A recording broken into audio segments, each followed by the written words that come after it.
What's interesting about polygraph is, I'll give you the polygraph 101.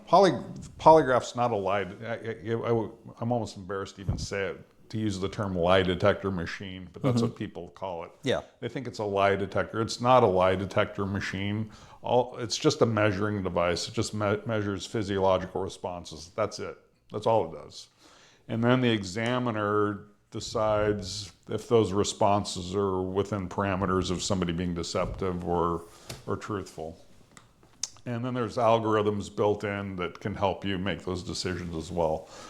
But what happens in polygraph, especially like in pre-employment testing, which I know you went through one, a lot of times they get so wrapped around the axle, they confess a lot of things pre-test. So they'll do a lot of pre-test admissions.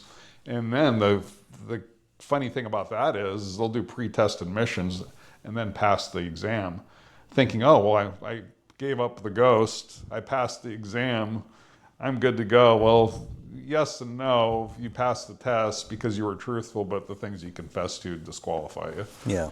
So you get a lot of pre-test admissions, and then the value is obviously if somebody fails an exam, then you go into the interrogation mode, which is different than the interview mode, as we know.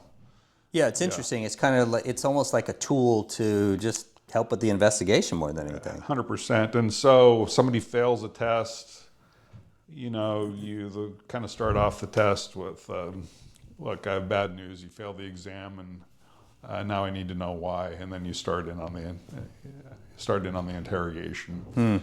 And so oftentimes you do get post-test confessions.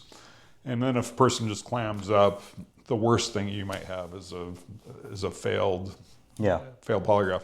I will tell you though, there is some pressure being a polygraph examiner, because you really have to be disciplined and focused on the process and reading the results correctly, and not listen to the detective or agent chirping in your ear who wants the results to go one way or the other. You got to shut that off. Yeah.